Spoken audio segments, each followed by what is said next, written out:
button. Hope you guys are doing awesome. I'm Joe McCall. This is my monthly coaching call where I answer questions. And I call this the Inner Circle, Joe's Inner Circle coaching call. And basically, if you are one of the students of one of my courses, I do this once a month for you guys to answer your questions. And sometimes I still put this out there on YouTube and Facebook. But here's the thing. We've all got questions. We're all kind of like in this place where I know how to do this and this and this, but what about this and that? How do I got some good questions here that I'm going to be answering. So I'm looking forward to getting into your questions. If you've got questions right now and you're watching this on Zoom, please type them in the chat box thing. And I will get to them. There's a place in the membership sites where you can go and ask questions in advance. So I went and found some. I'm going to answer those as well. I'm going to be doing half of this coaching call from the car because my wife is not out of town, but she will be out of town soon. And then I have to take my daughter to school. And so in order for me, I'm going to do my best to answer as many questions as I can now.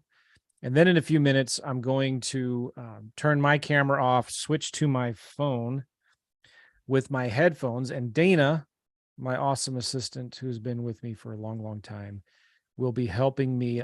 Dana, I just promoted you to panelist. She'll be helping me monitor the questions, and I'm going to be answering the questions while I drive. Cool. So thank you, Dylan, putting in some good questions there. So what I'm going to do real quick, again, just to emphasize or clarify this, I'm going to be answering some questions right now that were submitted in advance, do the best I can. And then I'm going to spend the rest of the time answering any new questions that you have that you're typing into the Zoom chat right now. Is that cool? Are we good with that? First thing I want to tell you, though, there's Dana. Anyway, the first thing I want to share with you is something cool here that I'm doing with Gavin. All right. And let me open this up. This is pretty exciting. Gavin and I'm going to share my screen with you all. And I'm going to put this link in the Zoom chat. If you are watching this on Facebook or YouTube, I think this link is actually in there already too. This link should be in the description of the video. I want to do more deals. And so we're changing our coaching program where it's not actually even coaching anymore. Now, we still do coaching. But it's just different. And so I don't want you to think, some of you guys might have just signed up, but let me explain it like this. We want to do more deals. And so we are redesigning and revamping our coaching program where for new students going forward, this is what it's going to do. It's kind of like an apprentice program. And we are looking for apprentices to go into a couple of new markets. Now, this isn't for anybody.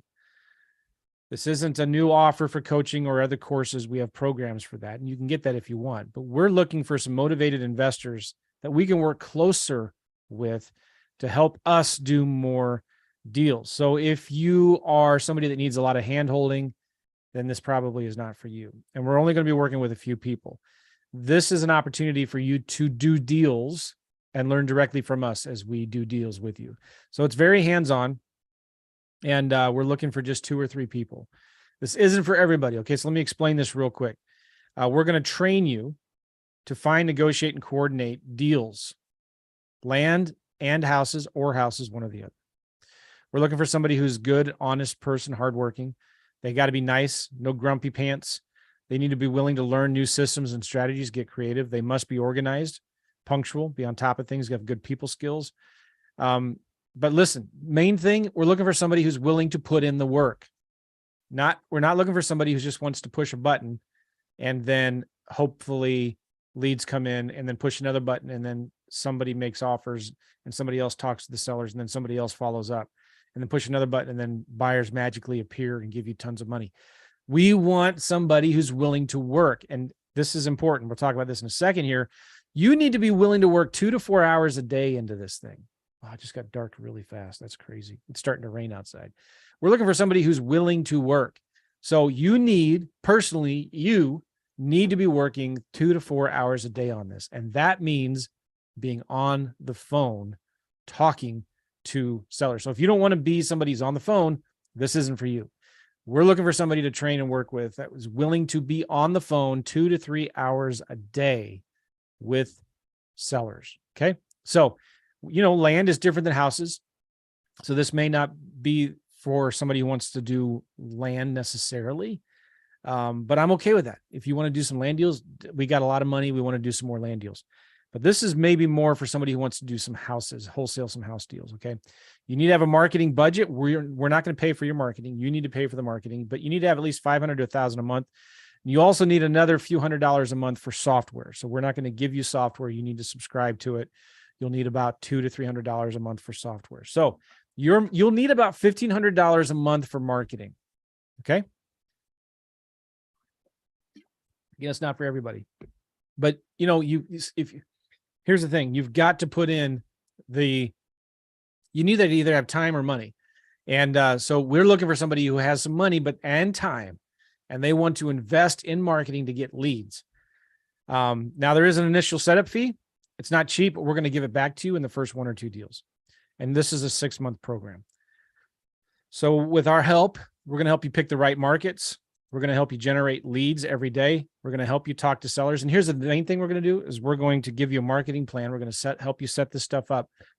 And we're going to be talking every day if we need to, at least once a week.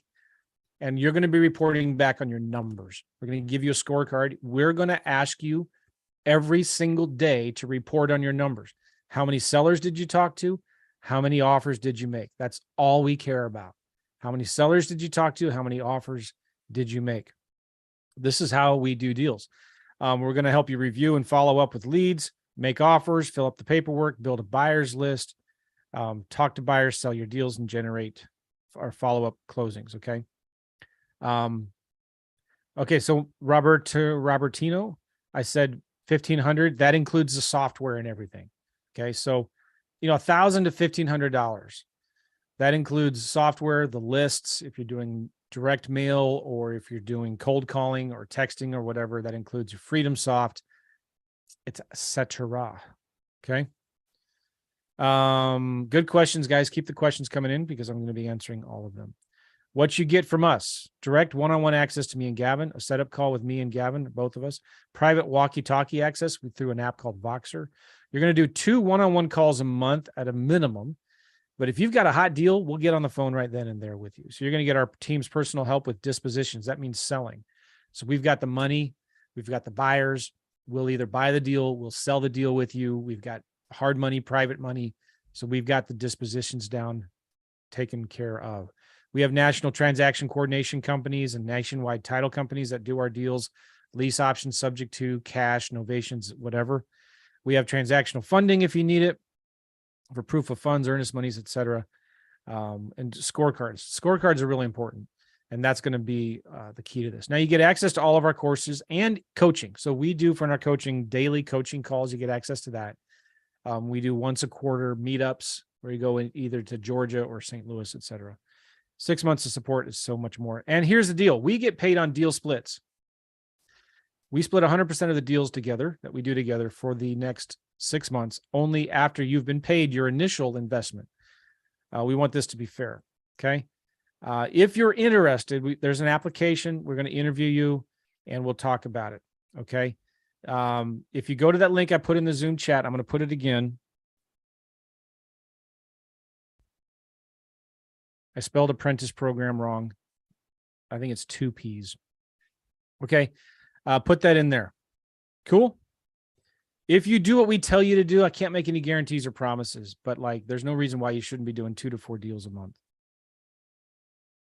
And how much is the investment of the program? It depends, Rick. It depends. And that's what we're going to do on the phone. We are going to talk about it, but you're going to get that investment back in the first 1 or 2 deals. And then after that, we split everything 50-50. And the reason why we charge an upfront deposit, this is really important to understand, is we don't want to do all this work, get you all started, get you going, get you everything you need, and then you just bail on us and you drop off the planet. Then who's left holding the bag? So you've got to have some skin in the game. but you're going to get that back in the first 1 or 2 deals that we do together. So we're pretty flexible on our program. We just want to get on the phone and talk with you. Okay. If you're interested, the link is in the Zoom chat. Is if you're watching this on Facebook or YouTube, it is also in the description of this video. Okay. Now I've got some questions. Let me open them up and do my best to answer them in about 20 minutes. Dana, are you there?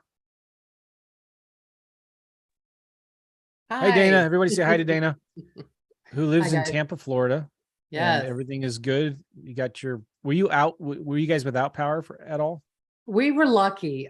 We only lost power for like a couple minutes. I had a fence that was knocked down, but really very little damage in our area. Nice. So. Very good. All right. Thanks. So Dana will be helping me monitor questions here in a little bit. I'm going to, Dana, I went through the questions that were submitted in advance, and I'm going to go through and answer them.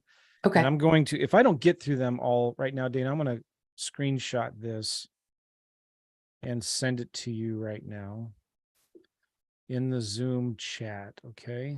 And okay. Okay. And so I'll be in about 15 minutes. I'm going to be driving, and I'll be on my AirPods answering these questions. Okay. First question is, on a lease option agreement, what do you do if the prices are falling? So in other words, like, you give a seller an option price and you say, okay, Mr. Seller, I'm going to lease this from you for 5 years at $1,000 a month. And I have the option to buy it for $150,000 sometime between now and the next 5 years. So let's say the property's worth $175,000 today, and I have the option to buy it for $150,000. Okay. What if in 5 years, the price is $130,000?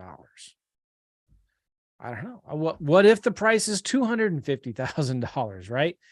Nobody knows. Nobody knows what the market is going to do in the future, right? So this is the beautiful thing about lease options. Get this? Doesn't matter.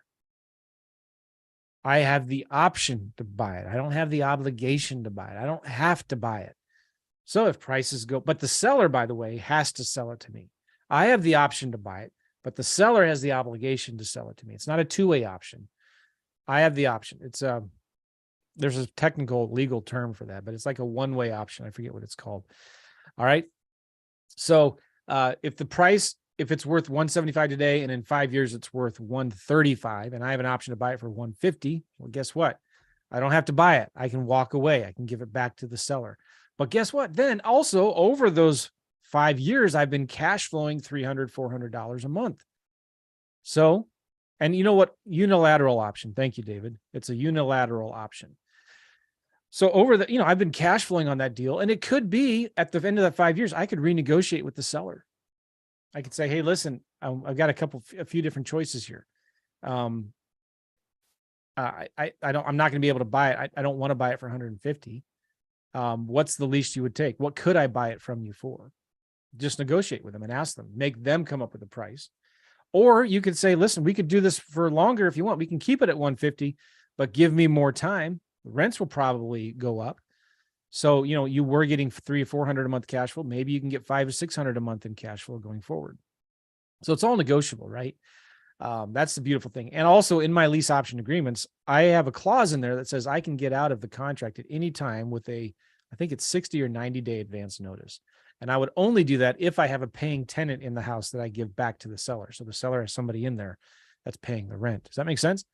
Now on a wholesale lease option deal, or even, rather on any lease option, like the seller, sometimes it used to be a year or 2 years ago, they would say, hey, well, I don't want to lock in a price today, because what if the price is worth more in 2 years, right? So let's say it's worth 200, and I'm giving the seller an option agreement on a wholesaling lease option agreement to buy it for 200, because I'm going to wholesale that to a tenant buyer and just be in and out of the deal real quick. But the seller says, I don't want to lock it in at 200. It might be worth 250 in 2 years. I say, well, yeah, certainly you can. But what if it goes down? What if it's not worth 200 in 2 years? It's worth 180. Does that make sense what I'm saying there? So it can go either way, but the option gives you the option to buy it. It gives you more options, which is a beautiful thing in real estate. It gives you multiple exits. So If you want, at the end of the 5 years, you could go ahead and get a bank loan and buy the house. Okay. You could go ahead and sell it on the MLS. You could sell it to a tenant buyer. You could renegotiate a longer term with the seller and take over their mortgage. So there's a lot of things you can do with lease options. Do you think the bank is going to care if you buy a house with bank financing and 5 years into it, the values have gone down and you say to the bank, you know what? I don't want this deal anymore. Can I have my deposit money back? Can I have everything? No, I mean, the value is not where it was anymore. Do you think the banks care? No, but with creative financing, it makes everything so much easier and it protects you. And in my opinion, I like lease options better than subject twos because it also protects the seller more. Now, I still do subject twos. I think there's a place for that. By the way, I sometimes when I do coaching calls or podcasts, I drink water. Is that rude? I apologize if it is. All right, this is a question that came in. I have a free and clear house from a seller in Michigan. The rent is $950 a month, and the seller thinks it's worth $200,000. What should I offer? It's an out-of-state owner, so the owner's in California. David said it's only rude if it was a bourbon, and you didn't offer me one. Okay, so free and clear house. Sellers in California, houses in Michigan. It's only renting for $950 a month, and the seller thinks it's worth $200,000. First alarm bell that goes off in my head is like, it's either not really worth $200,000 or the rent is really, really low. Like $950 a month in rent is really low for a $200,000 house. It should be more like $1,500. Now in the Midwest, it's going to be different in California or New York or whatever. So what should you offer? And this kind of relates to the previous question, as I was going to say this. First thing I always tell sellers is like, I never pretend I need the deal. I'm always the reluctant buyer. Write that down. You're always the reluctant buyer. Okay. I want the seller to convince me why I should buy their house.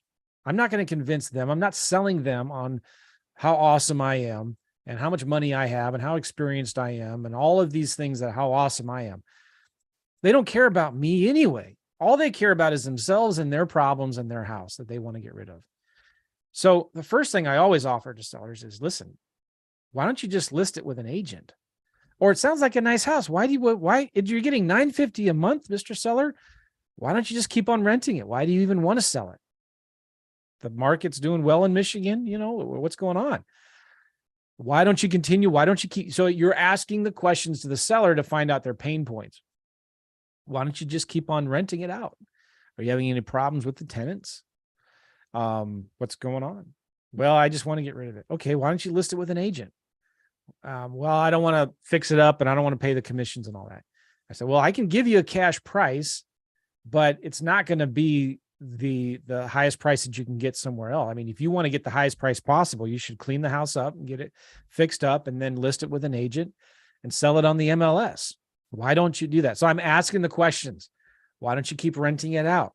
I'm sure you got lots of time, right? Why don't you just list it? I'm sure you have months and months. Like you can wait the winter out. You can wait. The market correction will probably come back. I'm playing the reluctant buyer. How much should you offer?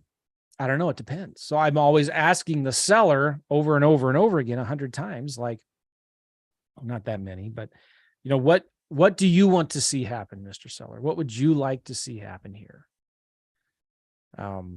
What's the least you would take for it? Would you, could you go any lower than that? If I could pay you all cash and close in a week, what number would make you happy? What's the least you'd take? And I ask him, is that the best you can do? Then I ask him questions about, well, tell me about the kitchen. What kind of condition is the house in?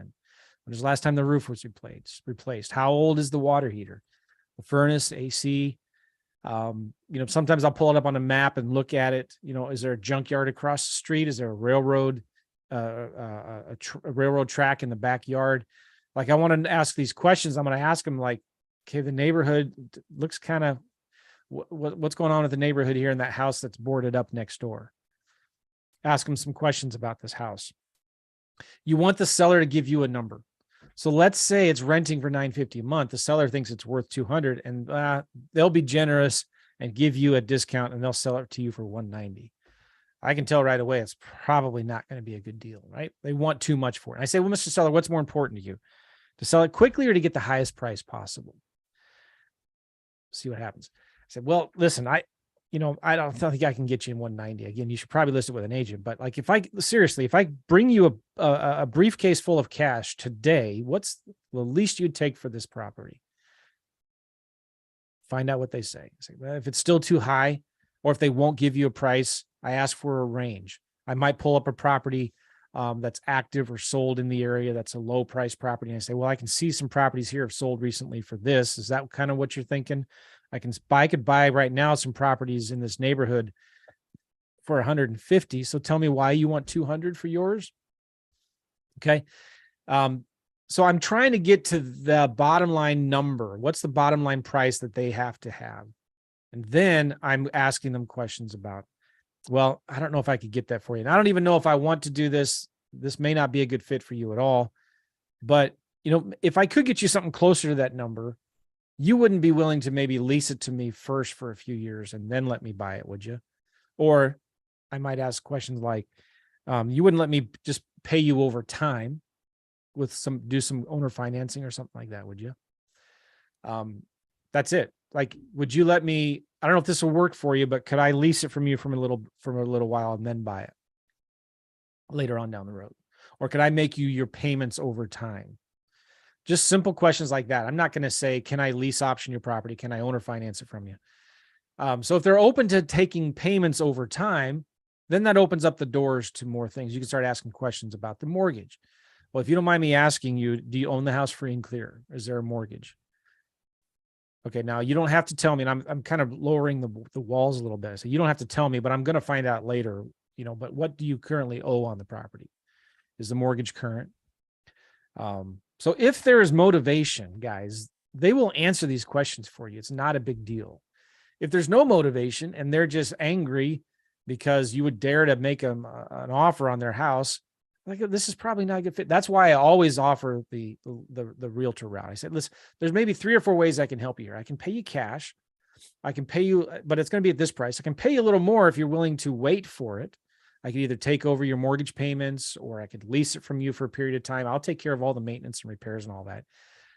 So like, what's more important to you, to get cash now or to get a higher price and wait for it? See what they say. Also, then I say, well, listen, let me do some research. I'll send you something in an email here in a little bit. Can we talk in a couple, 3 hours, or when's a good time to follow up and talk about this some more? Make sense? So I like giving sellers options. And if, what should you offer? Well, let me say this too. When you're coming to the seller with an offer, you always want to look at 2 things. You want to look at sold comps and you want to look at active comps. So you can go in Redfin really quickly and easily and see, all right, well, this house nearby sold 6 months ago for this. So sometimes I take a look at the lowest sold in the last 3 to 6 months and I average them and I multiply that by 80%. Sometimes I'll look at, and then I get a number there, right? Sometimes I'll look at, well, there's a similar property here for 150,000. If I were going to sell this property, I would need to sell it for 125. So I need to offer 100. That's it. Like, I look at what I could sell it for. I want to make a $20,000 wholesale fee. So I'm going to offer 20,000 less than what I could sell it to another investor for. That's it. Cool. What is your minimum criteria for house deals? What's your minimum buying criteria for house deals? Well, if I'm going to stay in the middle of the deal, either subject to or lease option, I want at least $300 a month in cash flow, depending on the price range of the house. I want a median priced home. I don't want a real nice luxury home or a real cheap beater upper in the inner city. I want a medium priced blue collar home. So I want at least $250, $300 a month in rent. This is about 25% of the rent that I want for my cash flow. Cash flow is the most important thing here. Equity, I'd like to see 10 to 15% equity in the deal. And if I'm wholesaling it, I want a minimum of $10,000 wholesale profit on the deal.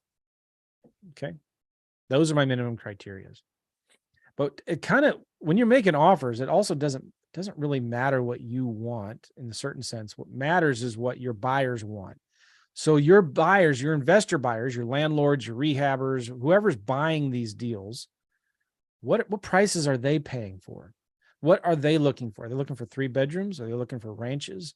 Are slab foundations okay? Does it have to have a basement? Does it have to have a garage? What are they paying for? So you can go in and see the neighborhoods that they're buying in and what they're paying for these deals. And then if you can, talk to them and say, hey, listen, I'm kind of new. I bought some late night infomercial thing, some get rich quick scam. And I'm looking for deals right now. And I'm a new wholesaler. If I find something that meets your criteria, can I send it to you? Okay, good. Like tell me, what are you looking for? What zip codes are you looking for? What kind of house? What kind of profit margin do you have to have? How do you estimate repairs? All right. How do you find the best zip codes to target? Let me text my daughter real quick. Ready to go?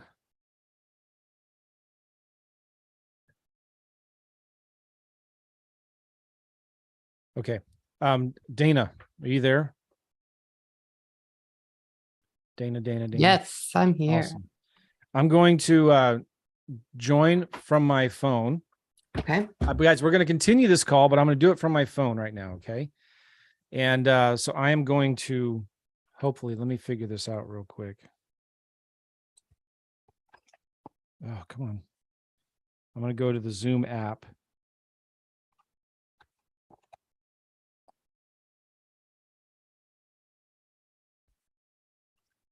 Okay, Dana, I'm going to have to send myself an email to join. Okay. How do I do that? Okay, hold on here. I know you can invite yourself. Yeah, I just had this up on Zoom. I got so many stupid windows up. All right, hold on. Zoom.us, my account. So Dana, did you see the screenshot I sent you? Mm-hmm. Okay, so I see it here. Hold on. Zoom.us/J/197-540-640.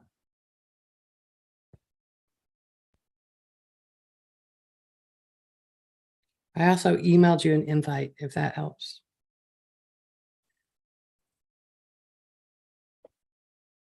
Oh, I see you twice. Hey, Dana, can you hear me? Yes, I can hear you. Nice. All right, I'm going to, you guys, this is my studio setup here. Isn't those lights fancy? Uh-huh. All right, I'm going to put my headset on here. I'm going to turn my video off. And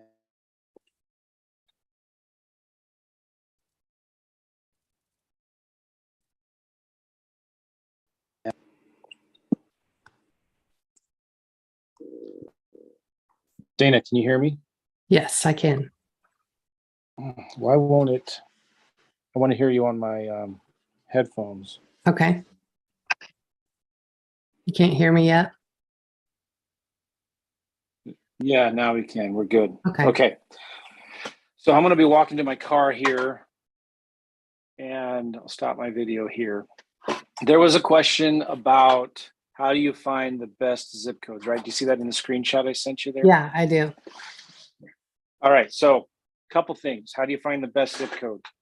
In FreedomSoft, there is a tool called Zip Finder. That's my favorite way right now. Zip Finder. Super simple. You just put in the county, and then it will show you all of the, in the last 6 months, 90 days, it will show you all of the activity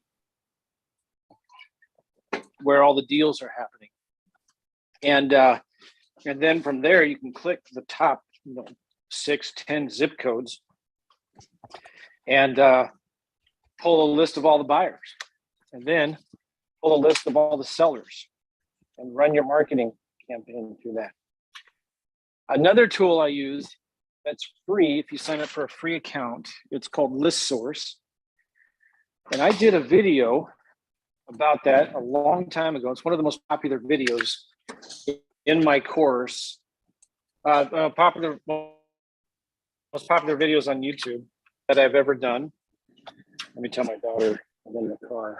I just responded. All right, let's go.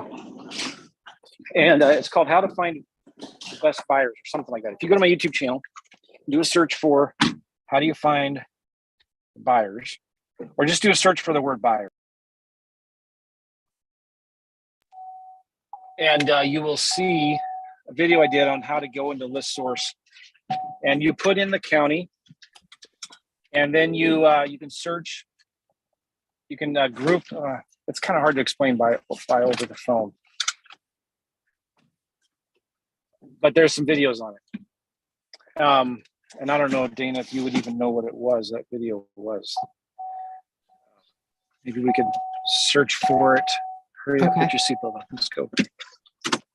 Okay, but anyway, List Source is another really good way to do that. You just kind of say, all right, I want in this county, all of the buyers who bought in the last 6 months, single family home that are absentee owners, so they're landlords.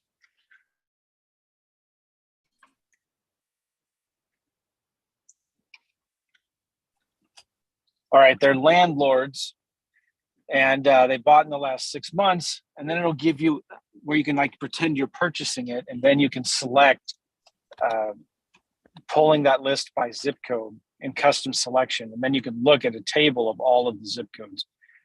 Anyway, I did a video on my YouTube channel about it. If you just do a search for buyers in my YouTube channel, you'll find some videos where I show how to do that. But the final thing I'll say is the best way to find zip codes is asking people. Ask other local wholesalers that are doing deals, ask realtors that are working with investors, you know, hey, in this area, where is the activity? Where is everybody buying and selling houses? Where are you looking for deals? When it comes to vacant land, List Source is really, List Source is good, but also going to Zillow first and just looking by county and seeing the pockets and little yellow dots, pockets where all the activity is from the last 90 days. And you can find good little areas where people are buying vacant land. All right, cool. What's the next question, Dan? Says, I'm new and just getting started. How do you recommend I do deals? Partner with other local wholesalers? Yes. Okay. So if you're new to the business, one of the best ways to get started, well, you know, you could use that link and apply for our apprentice program. You could work with us if you want to work with us.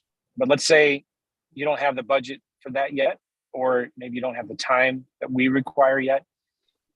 Find other wholesalers in your market that are already doing deals.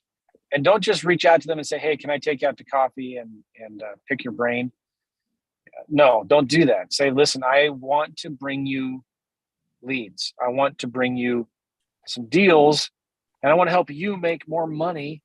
So can you just, when you have some time, can I go to your office and bring your team some donuts and just learn real quickly, like, where are you looking for deals?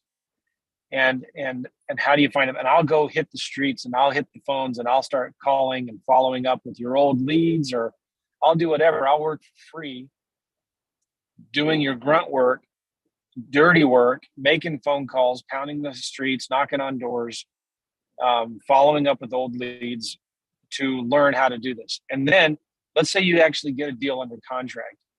When you're working with other local wholesalers, they understand the markets. They know on that side of the street, you should offer this side of the street, you should offer that. They know the title companies that will let you do double closings or assignments.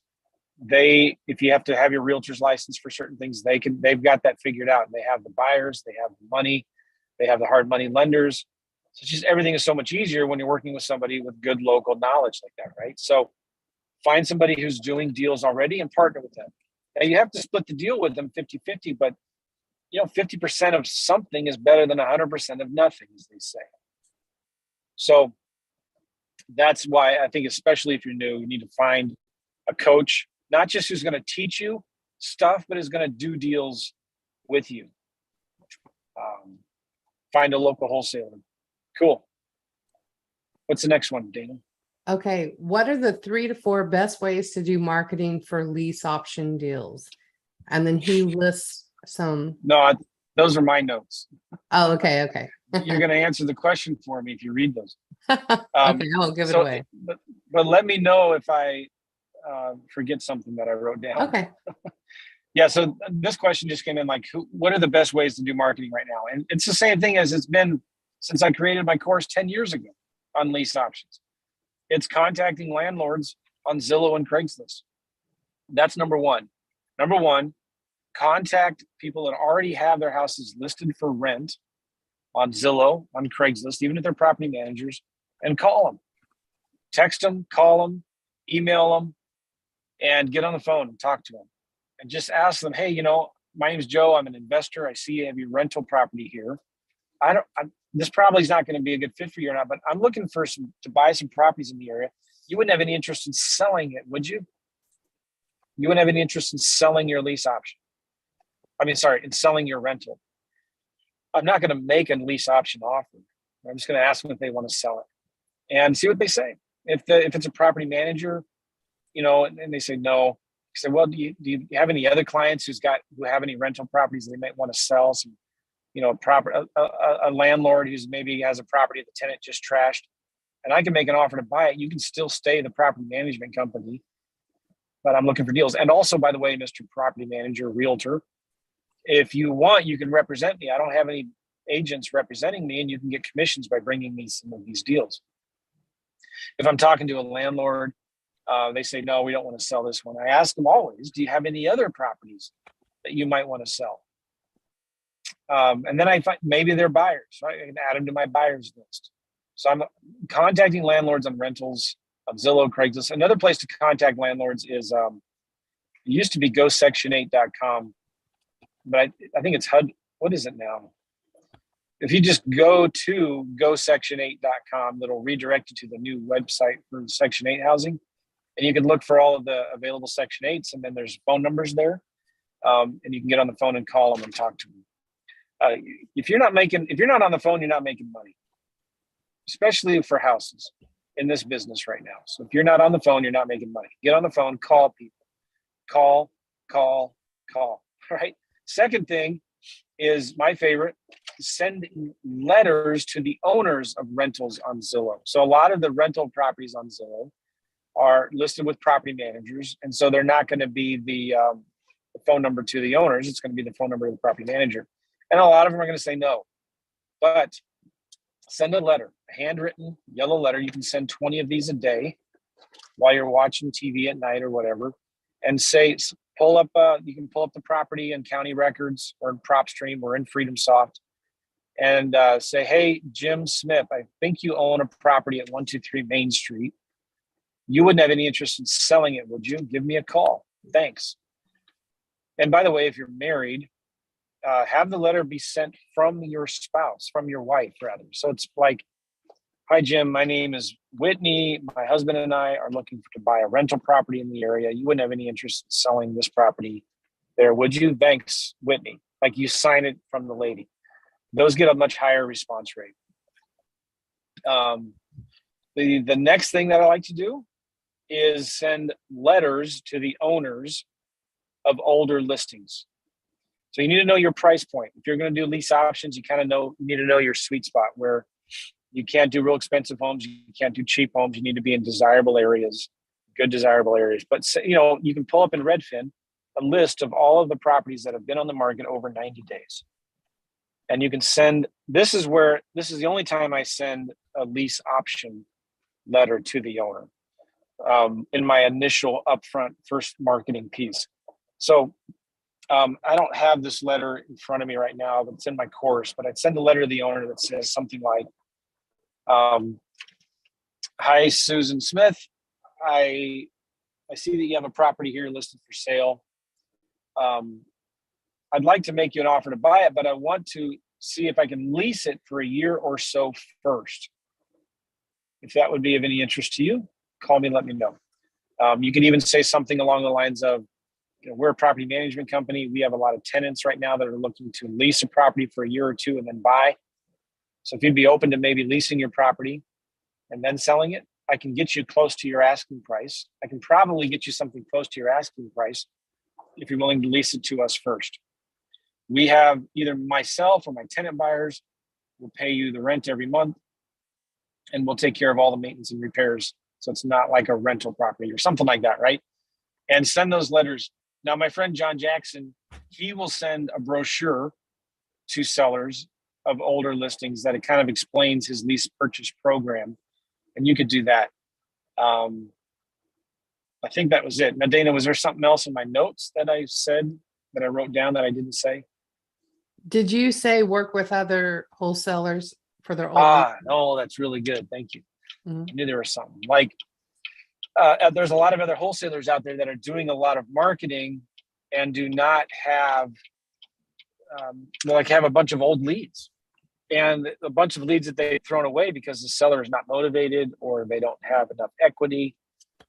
So what if you offered to that to that wholesaler to follow up with all their old leads? And if they have a seller that wants too much or is not ready to sell today, or doesn't have enough equity, then you can call that seller to follow up, offer a lease purchase, and then split the profits 50-50 with that investor who gave you the lead, or pay them, $1,000, $2,000, whatever. If you're just getting started, I would suggest splitting your profits with them 50-50. That's going to make them more likely, more willing to share their leads with you. And what do you do with those old leads? Well, take a guess. Get on the phone, call them. All right, just a second, guys. I'll be right back. Hold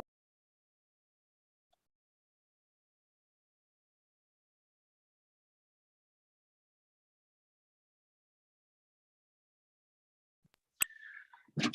My daughter, she's amazing. She's 14, freshman in high school. I love my kids. All right, so that I think answers the question. Now, there was one or two more questions I wrote down on that list. I think I gave you, Dana, right? You covered those questions, but there were a couple questions in the chat. Okay, cool. One was from Dylan. When emailing leads from FreedomSoft, it doesn't look like FreedomSoft captures the reply from the lead. Correct. That's accurate? Yes. Okay. So like that's true to like most CRMs, unless you want to use something like close.com, which is over $1,000 a month. Every CRM, like most of them, like 99% of them, when you send an email out, any replies to that email will go to your inbox. So you have to still kind of use that. If it's just something that you really want to do, like there is a CRM called close.com, CLOSE.com. It's very expensive, but it kind of does that, but then you lose all the other awesome functionality that you can do in FreedomSoft. So yeah. All right. Next question from Robertino. It says, I've been marketing just under 2 weeks, direct mail, cold calling, text screening in a specific market. How do I increase responses or get hot leads? Well, I'd have to know like how much of those things are you doing? Have you only sent like 100 letters so far, or 1,000 letters, 20,000 letters? Because the first obvious answer is do more of it. If you're not getting enough leads, then do more of it. And it kind of depends. Are you doing houses or vacant land? I would want to know also, like, make sure you're targeting the right areas. Make sure you're targeting the areas of high demand where there's a lot of activity, a lot of recent sold activity.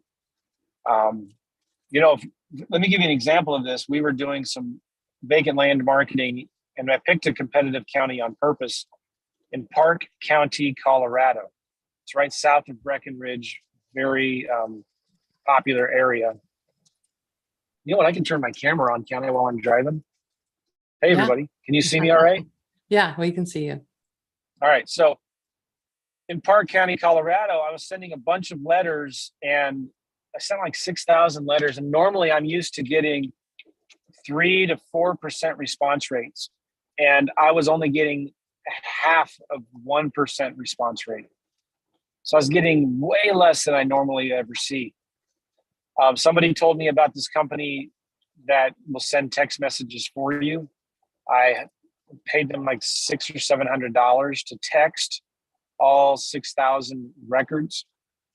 And I got another 35 leads. I got about 35 leads from direct mail and 35, 40 leads from the texting.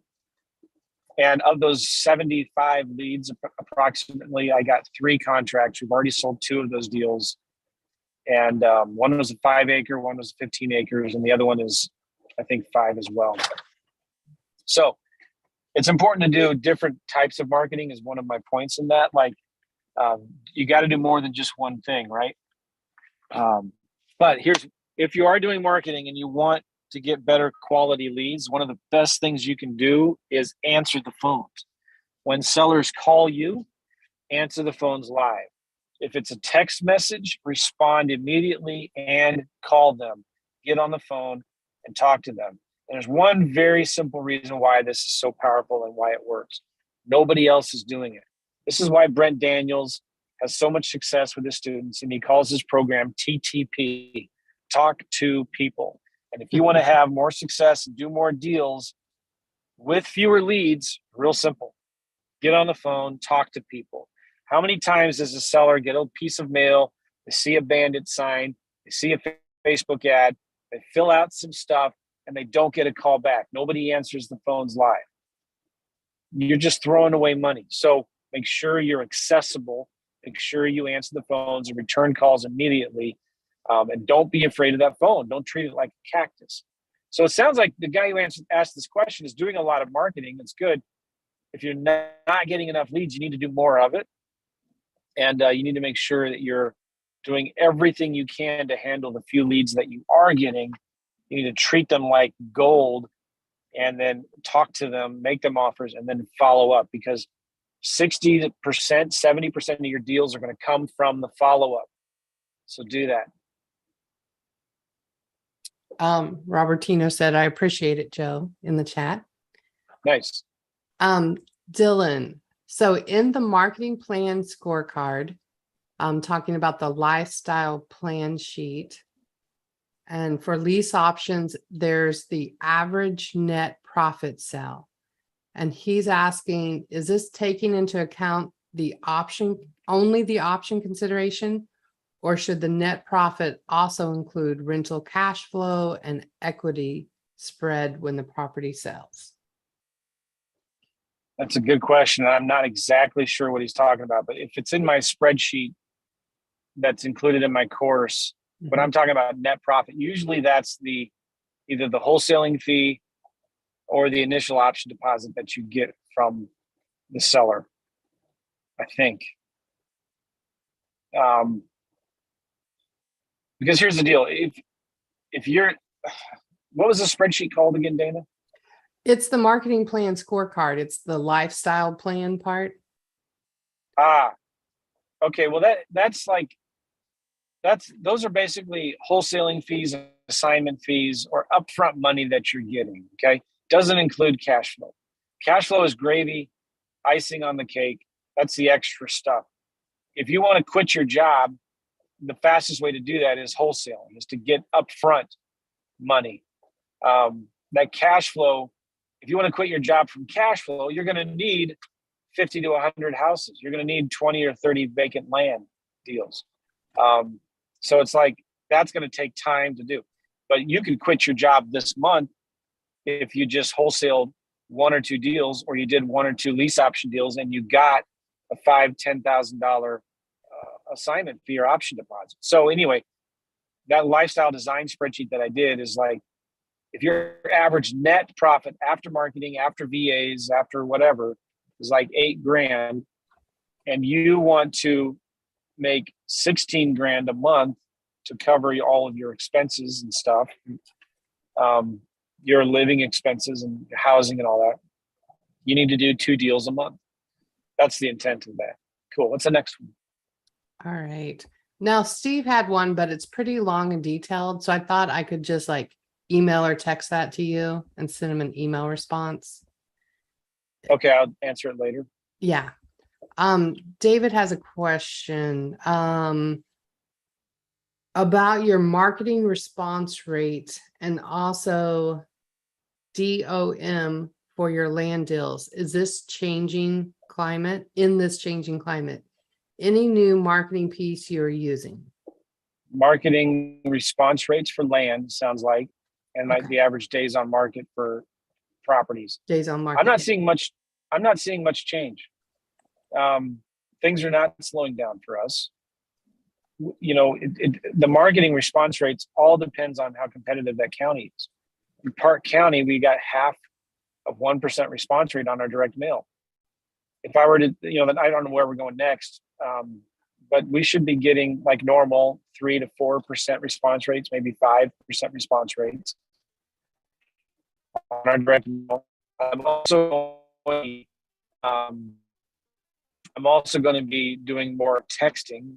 In my land course, there's a company I recommend. I'm not going to give it away here, but that I use for texting so like that will double whatever direct mail leads you're getting. And then any new things that I'm doing for marketing in terms of new marketing I'm doing for land.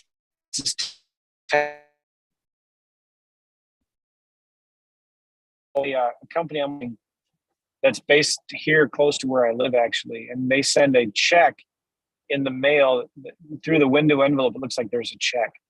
And on that last 30-day new market challenge that I did with Gavin, he got like 3 or 4 or 5%. We targeted East Baton Rouge Parish, and he got a tremendous response rate on those letters. So I'm going to be testing that letter with vacant land, and I'm expecting it to do really, really well. If you're in my land course, I'll keep you updated on that. Awesome. Okay. So Dylan was asking, you mentioned a zip finder. How does he Yes. get to that again? He Googled it and couldn't find it. It's in FreedomSoft. Okay. That's what I thought. So in FreedomSoft, if you go to the marketing tab on the upper left, there's a thing in there called Zip Finder. Okay. Then we have a question from Juan. I'm finishing doing a flip in Atlanta with a hard loan, but I feel that it's best for us to keep. What will be the best exit strategy? If I refi and then subject to ? If so, what will be the numbers I should be looking at? Well, first of all, if you have this deal and you're rehabbing it with hard money, you need to refinance it with a traditional bank loan. And so there's no subject to involved. Like you're not going to, subject to only works when a seller has a mortgage in place. You're going to buy their house by taking over the seller's existing mortgage. That's subject to, right? So if you're going to be, you need to refinance this into a buy and hold deal. What I would do is in your local area, you want to find the investor-friendly local banks, local credit unions or whatever. So I would go to your local real estate clubs, start going into Facebook groups and finding out what are some good local regional banks that other investors are using to refinance their deals. And they you know, they have programs that are going to be more, it's going to be easier for you to get financing if it's a local bank, right? That's where I would start. And I would even ask your hard money lender. I would ask them, hey, who do you recommend? Do you have any recommendations for me? Because I want to keep this house. Do you know anybody that I can talk to for more long-term financing? And the other question was multiple, like your exit strategies. If you're going to rehab it and you want to hold it long-term, just find the best tenant you can with the highest credit score that you can, with the best job and the best rental history. Find a really good tenant who wants to live there for 20 years with really good credit, and they're in a place where they don't want to buy a house. They have a good, stable job, good credit score, not a lot of unpaid debt collections and bills. Just find the best tenant that you can. And it would be worth it to, if you want to find a really good tenant, if homes are renting for $1,500 a month in that area, rent yours for $1,400 a month to get as many applications as you can to find as many different tenants that you can choose from and pick the best one. So I'd recommend that. If you're wanting to do long-term buy and hold, I don't recommend doing lease options and finding tenant buyers. Find good tenants. And let me say one more thing about this. I did a podcast. If you go to either YouTube or my podcast website, realestateinvestingmastery.com, do a search for Michael Jake. Michael Jake, Jake. He used to do a ton of lease options and he stopped doing them because he's just long-term buy and hold. He buys a lot of properties subject to, and then just puts regular tenants in them. And we talk a lot about why he does that. So that's a good podcast. I'd recommend you guys listen to. Cool. What's next? Juan says, got it. Thank you. RC is looking for a virtual assistant who is trained in using FreedomSoft. Go Where to can you find Upwork. that? Yeah. Upwork.com. And you can, now here's the thing. You don't have to find somebody who's already knows how to do FreedomSoft because it's easy to learn. Find a good VA and then make them go through all of the FreedomSoft tutorials and training videos, make them go through my courses and make them learn FreedomSoft. So you don't have to find somebody that already knows how to use it because it's an easy software to learn. I would focus on finding a really good full-time dedicated admin assistant and train them, make them go through the FreedomSoft tutorial videos and learn it themselves. Now you could also go to Upwork and you could do a search for the word FreedomSoft and you'll find people that have FreedomSoft on their resume or job experience. That doesn't mean they're good. That's a whole nother subject. And if you're most of you guys have access to a course that I created. If you have any of my other courses, I created a course called Easy Outsourcing 101. And that would be something I should revisit that and talk about it some more. But it's easy to find VAs. There's a lot of them. 2 websites to go to, Upwork.com and onlinejobs.ph. Onlinejobs.ph. Good. Henry asked what type of letter that you mentioned you were testing for land. It's from a company called REI Print Mail. REI Print Mail. And if you go to their website, there is if you go to products, mail, I already have a list, letters. One of the first things on there is this letter that looks, when it's folded, it looks like it's a check. And in the window envelope, it gets really high open rates because it looks like, somebody's sending them a check or something. And it says on there, hey, I want to buy your house. I want to buy your vacant land, and I could give you a check like this. So it's a little tricky, but it's working really well right now. And not a lot of people are using it yet. Maybe in 6 to 12 months, it will stop working as well because so many people are using it. It looks like we just Oh, have and by the one way, more. somebody just asked, does Rocket Print use that same letter? Rocket Print did create something for me, but it does not look as good as what Rocket Print has. But if you Rocket Print created a letter that does not look as good as what REI Print does, but they created one for me. If you contact Rocket Print and say, hey, Joe's been talking about this letter that looks like a check through the window envelope, can you do this for me? They should be able to create it for you. Good. I just see one more question. It's from Tom. What are the benefits to signing up for FreedomSoft, Joe? It's my FreedomSoft version. It's the Joe McCall Signature Edition. So it has my templates in there, my contracts, my automations, my websites, what else? Like my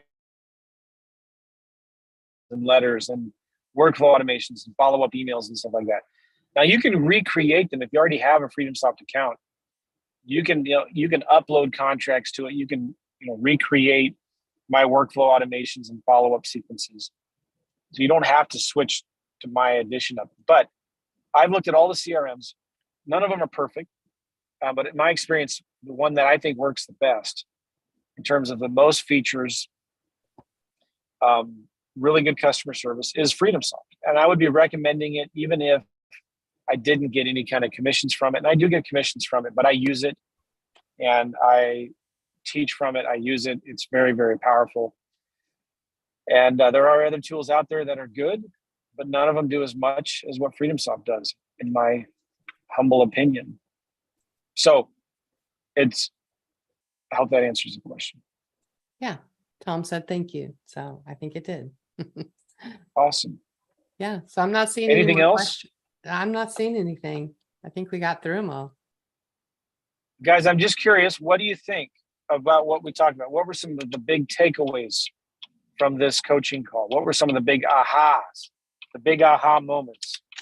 What are some of the things that you learned from this that you're going to take and implement yourselves today? I'm just curious to see that in chat.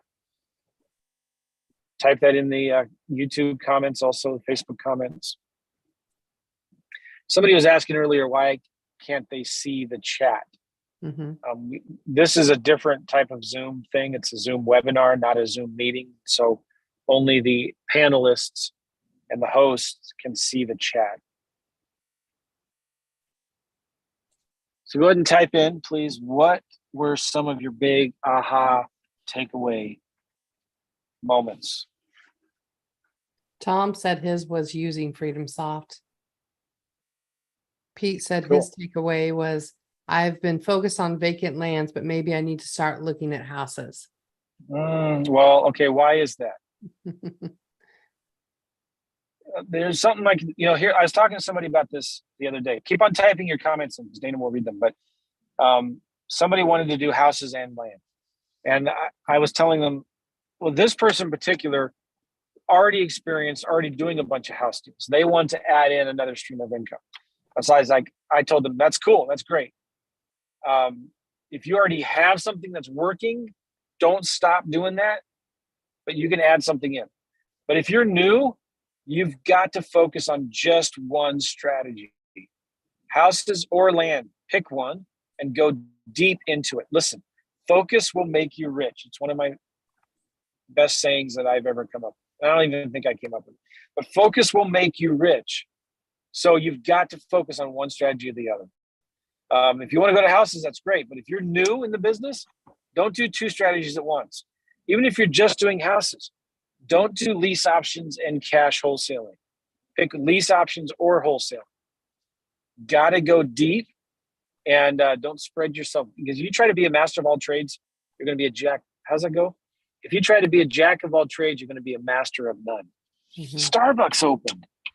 They've been under construction for like 3 months and they're open now. It's the only drive-through. It's the only drive-through coffee place around here. So does that make sense? And here's the thing: if you're just getting started, there's nothing wrong with land. If it's not working for you right now, then you're doing something wrong, and we need to talk about it. So if you're doing land, you're in my Facebook group. Post what's going on in there, and I want to see numbers, and I want to see your scorecard. I want to see like how much mail have you sent out, how many offers have you done, how much follow-up have you done, which counties are you in? You might be picking counties that are too competitive or too expensive. Maybe a lot of people sometimes make mistakes of they're picking counties that are too close to big cities, or they're picking counties that are in like touristy areas and they're offering 25 cents on the dollar. Well, that, of course, yeah, your offers are going to get rejected because you're not offering enough. So anyway, focus will make you rich. What were some other things, Dana? Pete said he's going to stick with land. Thank you. That's Oh, his good. takeaway. All right, nice. Let's see. Dino said talking to sellers and trying to get their bottom line price. And Juan Cool. said this was powerful info. The market is not slowing down as being advertised if you know the right strategies. Oh yeah, it's not slowing down. Now, okay, let me say that. It is slowing down in terms of traditional real estate. There are some things that are slowing down, right? High-end homes, sales are way down.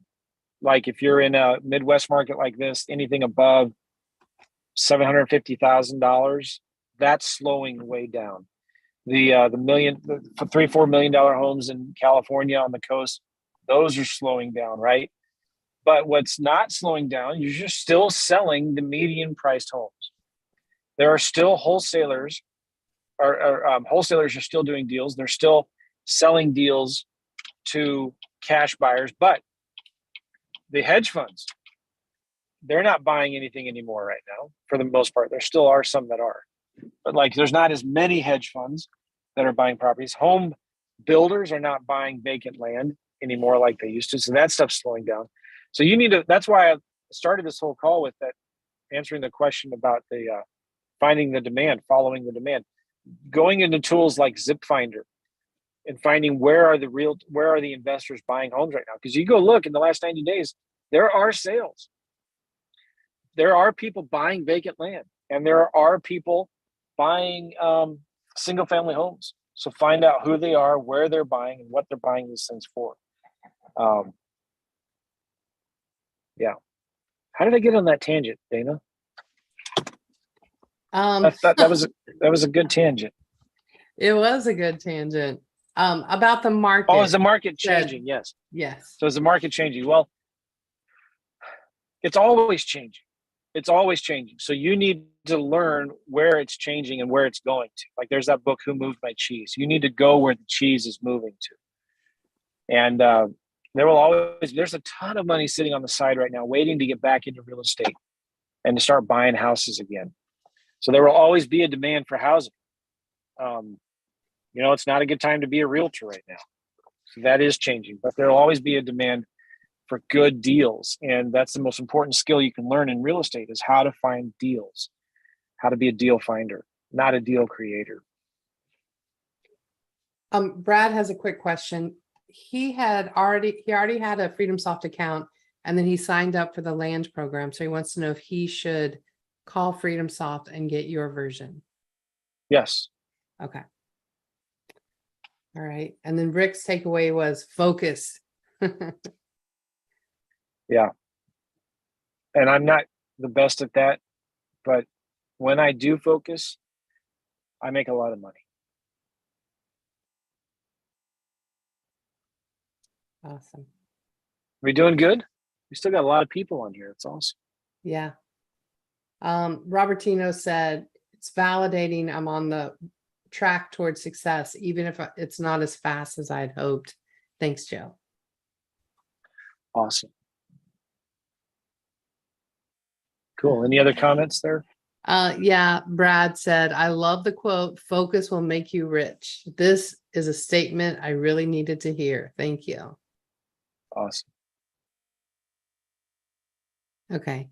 And Paul just commented that when he called Freedom Soft after joining the course, they were very helpful, very accommodating. Nice. I'm looking at some of the chat also. Okay. Somebody, Robertino, sent 200 letters to houses. He got 2 calls back. Yeah, we're talking about how can he increase his response rate earlier. Oh, you just need to send, you should be sending 200 letters a week. A day, if you can, right? Like, Mhm. and then if depending on your budget, if money's tight, right? And I'm going to be doing hopefully today or tomorrow or Friday, I'm going to be doing a new video for my YouTube channel. I'm also going to be adding it into my land course on how to do marketing on the cheap. Like if you don't have a ton of money and you can't sign up for Freedom Soft and you can't sign up for Rocket Print Mail and you can't get priced, how can you do deals? How can you sign up? How can you get leads? And so I'm going to be doing a video on that. It's not the fast way to get leads, but it's the long tried and true way. So it's like you either have time or you have money. Sometimes you have both, but usually we have time or we have money. So if you have no money, but you have time, I'm going to be showing you things that you can do that are really cheap, that cost you a lot less. You're not going to get as many leads as quickly, but you will get leads. And you're just going to have to play the long game on this. So I'm going to be doing a video soon on that type of marketing. because I say, yeah, send 200 letters a week. That's easier for you to say, Joe. But some of you aren't in that position where you can. But there are things you can do, like send 20 letters a day. Okay, you can handwrite 20 letters a day. If you go to eBay, you can buy forever stamps for 10, 20 cents cheaper than what they're selling for today at the post office. You can send 20 letters a day. You can get lists you can go to Fiverr and get lists of vacant land and get them skip trace. You can get 100 for $10. You can start cold calling. What else could you do? I got a whole list of things I'm going to be doing in this new video. So stay tuned for that. How are we doing with questions? Any more?